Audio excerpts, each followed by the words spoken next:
If you thought the Force is female was long behind us, well, get ready for Star Wars Outlaws. Already being ratioed to death on YouTube with its trailer, this video game costing anywhere from $70 to $150 when it releases this summer is Disney Lucasfilm's latest attempt at bringing back yet another strong female protagonist.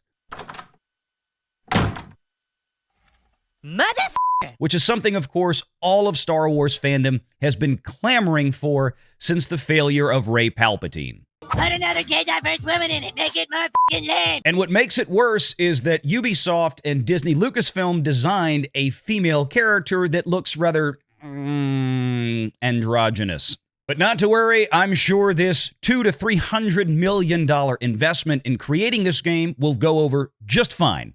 Remain calm. All is well.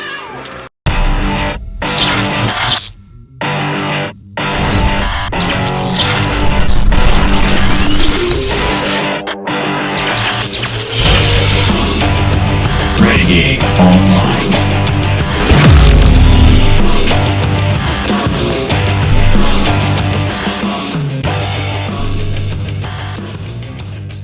All right, let me introduce a guest that will be joining us for the show this evening, talking about gaming. Recently had a great video talking about some of the things going on over at Capcom and other studios. Another article that John recently did on that Park Place.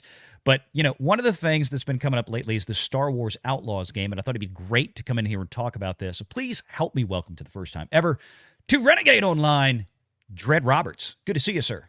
Hello, how you doing? Very good. Happy to have you aboard. I'm happy to be here. This is exciting. I can't even believe I'm here. What's the cat's name? The cat's name is Plato with a T. Okay. He's my little buddy. We bounce ideas off of each other. Was there another one named Aristotle? Or... You know, some people have asked that. I've had to give them a repeated no. But you know what? Plato does get things done. He's pretty handy around the shop. Mm-hmm. All right, let's move into this one because we're on the topic. So, oh man, yeah, that's the looker, real looker. I can't decide which one's uglier, the one in the foreground or the background. You know, and this, I pulled this post up because this guy, if you think Kay Vest, now this is the new Star Wars Outlaws game, is ugly, you are delusional. Well, you can imagine the responses to this tweet. Of course, here's Flash. Like that's beauty on fentanyl right there. Yeah, exactly. I was going to say, I never thought Star Wars would do a game where you have to get off meth. A boy and his pet, so ugly I had to fix her again. Now look, here's the actual body art of the body model they used to create this character, and then deliberately, you know, just really ugly to her. Gives new meaning to the I have to say, isn't it all kinds of I love this problematic from the Warriors that they took this Latina woman and they made her a white trailer park trash, more or less with a mop hairdo. Yeah, and I love this, the David Patrick Kelly reference from the Warriors. Man, it couldn't have been more perfect. Did they really? I mean, it's like they use it, but like I said, you can imagine. And this is the first image that came out. Let me pull this one up. Okay, so here's the model. That's meth mouth. There's no doubt about it. Meth mouth on the right. Yeah, she is. This actress is beautiful. Mm-hmm. Absolutely stunning. And then they took her and they turned her into that thing. Yeah. Yeah. What happened here? You know, honestly, I'm not sure. The argument that I've been presented with is, well, there's a lot of ugly bounty hunters in Star Wars. So it only makes sense that she, as a scoundrel trying to survive, would be ugly. And then they go on to say that she's not. But why hire the supermodel actress then? Right. They also take away her proportions. They make her really scrawny. They take away any they gave her a double mastectomy. I mean, just look at the full shots of her. It's like she's flat from the neck to the hips. Yeah. It's again, that's a deliberate decision. We're not talking about you cast somebody in a live action film and the actor you wanted to you thought about this and you made this happen. So, okay, So here, let me push back on the argument that you've gotten, Dredd, about, well, bounty hunters surviving in the galaxy. A lot of them look ugly. That's fine and dandy. Would there maybe have been some unattractive women running around the galaxy at that point? Sure. Why would you want to play one in a $250 million video game? I don't know. I mean, again, the audience for this type of game, this isn't Candy Crush, okay? The audience for this type of game is men. It is predominantly, overwhelmingly men.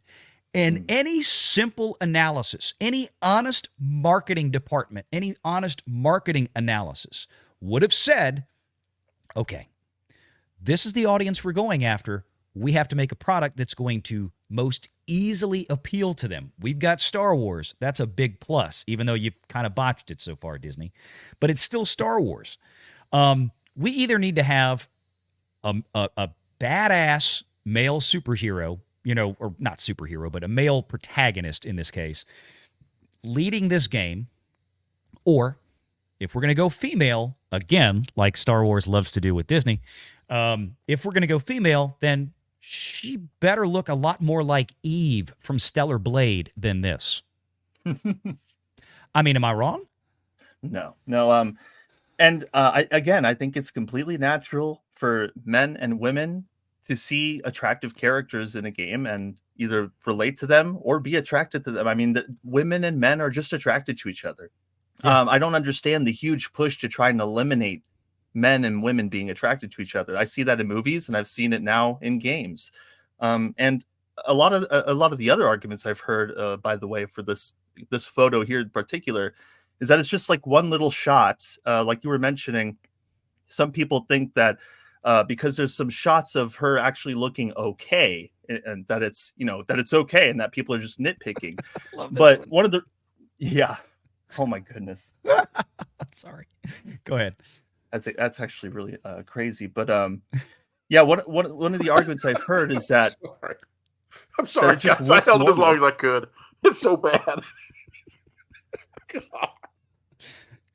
I'm sorry, Dredd. I didn't mean to interrupt you. No, you're fine. You know what? They should have just hired Joseph Quinn. That would have been the same thing. The same reaction, I think. Yeah. You remember that Nickelodeon show, Pete? If you find that attractive, that's a good way of knowing that you remain in the closet and you just need to step all the way out of it. Because there's no accounting for taste, but at some point, your sexuality needs to be questioned, which of course is intentional here.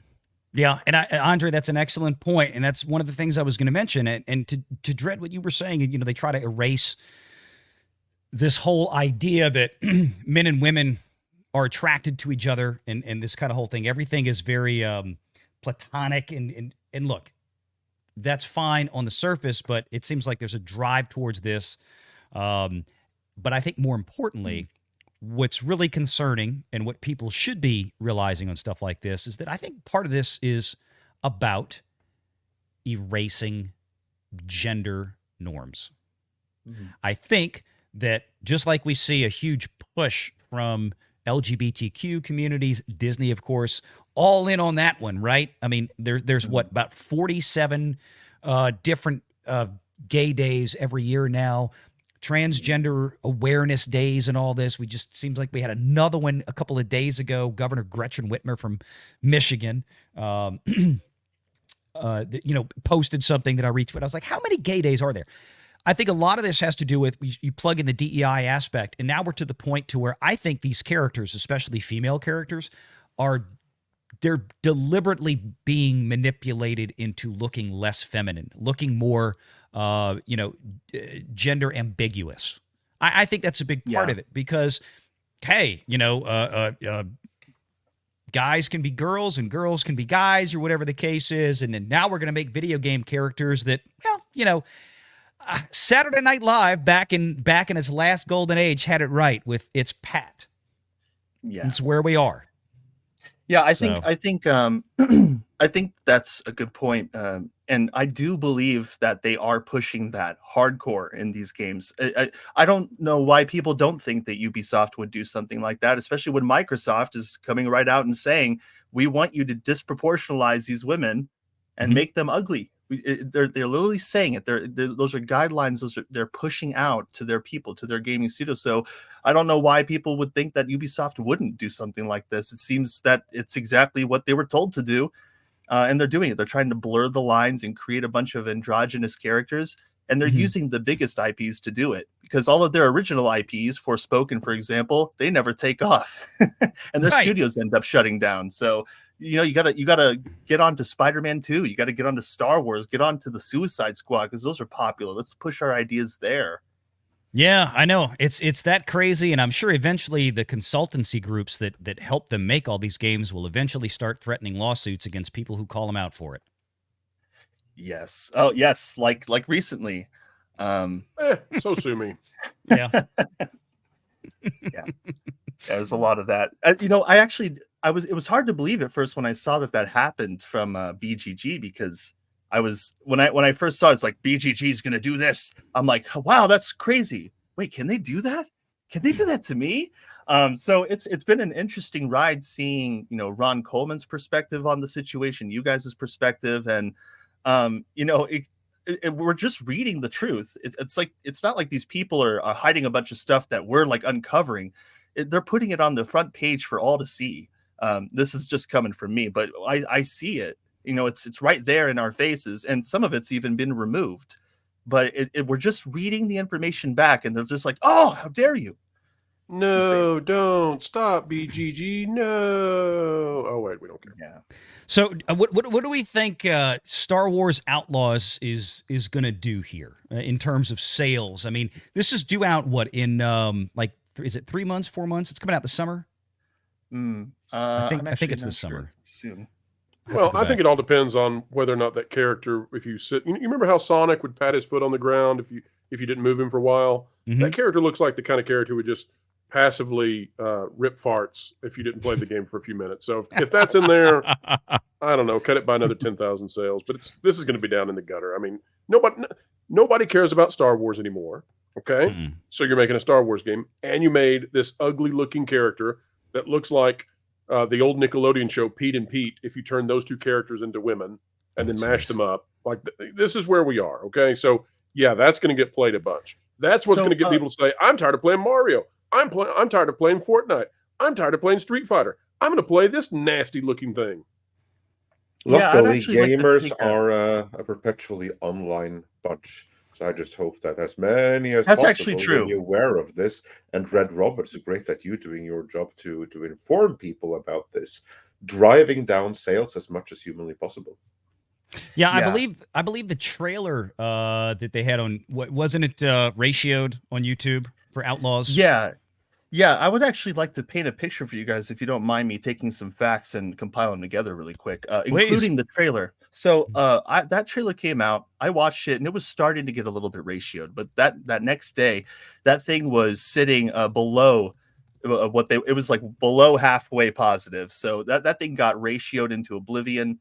And also, it's not, I'm coming at this as a gamer, like a general person who loves to play video games. I'm not a lawyer, I'm not like a crazy insane investigator journalist. I mean, I might be a little crazy, but who isn't? But you have to do this crap, trust me. Yeah, exactly. Yeah, you have to be a little bit in crazy town. But so it's not just the perspective of the gameplay or the trailer itself, although I've seen gameplay. I was just watching gameplay this morning from like an 11-minute demo. And, a lot of the animations for the gameplay look pretty stiff. There are a few a speeder bike and spaceship flying around, but it's mostly a cover shooter. I don't know what kind of RPG elements they're going to have in there, because Ubisoft is kind of known for RPG elements, especially with recent Assassin's Creed games and Far Cry games, et cetera, et cetera. Mm-hmm. But it's not just the gameplay, and there's also the outside perspective from the community managers and the things that they're saying to, the writers and their absence. The people who are supposed to be promoting this game, they're completely absent from social media, tweets protected. And then there's the teams themselves from the websites who are, they're doing those weird hand motions and talking about the DEI they want to push into gaming. The one that Nerdrotic quote tweeted and, flipped them all off. And just make something fun. Like, does that ever enter these people's minds? Like, hey, let's make something that puts smiles on people's faces. Like, what has happened to our world that we are so obsessed with this stuff that it has overridden like it's called a game. Yeah. You're supposed to play it. It's That's not the called idea. it's not called representation. It's called it's entertainment. They act Bro, like they're part of I a have to religious ask- experience. I have to ask you, to which we are you referring? Because from my point of view, we didn't ask for this. Gamers didn't ask for this. This has been done to us. So Yep. we need to ask the Yeah. proper question is, who the hell are they to force this down our throats that no one ever asked for? Well, a lot of the people who are arguing for this and pushing for this so hard, they've made it very clear on social media what they think of gamers. Half the community managers who work for these gaming companies don't even like gamers, or Exactly. they have insane racist ideas about, white people or Asian people being white adjacent. Some of the most insane things I've ever seen on social media. It's crazy just reading it out loud and saying it. It's like, who would ever say this? But I think that these people in positions of power, especially the ones that I report on that just seem completely disconnected from people, I think on top of them thinking that this is the most financially beneficial thing for them to do, I think that also they're just disconnected emotionally from people. It's the same for movies and games. Think back to Ahsoka. These people have no idea how to have these characters hug each other, be forthright, and they don't know how to create and craft friendships and things that'll resonate with gamers. They just think that the biggest thing is the best thing, and it doesn't matter what the story is as long as the money's made. And they're wrong. They're wrong about that. But I think that these people are just disconnected from gamers. They don't know what gamers want, and they definitely don't know how to craft stories. They don't know how to make you connect with characters anymore. And so it's all about pushing the idea. Well, these consultant groups, be it Sweet Baby Inc. or the consultant groups like Black Girl Gamers, I mean, one of the things that's become readily apparent from the language on their own website and what they say they do, they're not about helping the story get better. They're there with one objective in mind, and that is to increase the diversity in the game or the representation in the game and to put things in there that aren't organically there to begin with. And that's not going to help the story. That's not going to make things better from a story side. You're just injecting things that are they're not going to help you sell any more games as much as they like to think they will. And I think the writing's on the wall with how that's worked out, like you said, with Forspoken and things like that. But this is part of the trailer. So this is where one of these images were captured from. And some people even complained about, the animation on the mouth moving in tandem with speech looks kind of low rent for a game of this magnitude in terms of the investment, the capital investment on this. So I just wanted to play this real quick. I'm in. Well, I didn't want to play. You're out, actually. Yeah. So, I mean, when you look at, let me get to one of these other scenes. I don't want to play too much because these are the kind of things you get to copyright. You're new to this world. What's your problem? Come back. I mean, it's you got a lot of cut scenes here, but again, it's. Oh wait, is that Jabba or the main character? I can't tell. It's those member berries. It's Jabba, all right. Okay, just making sure. That's a good one too.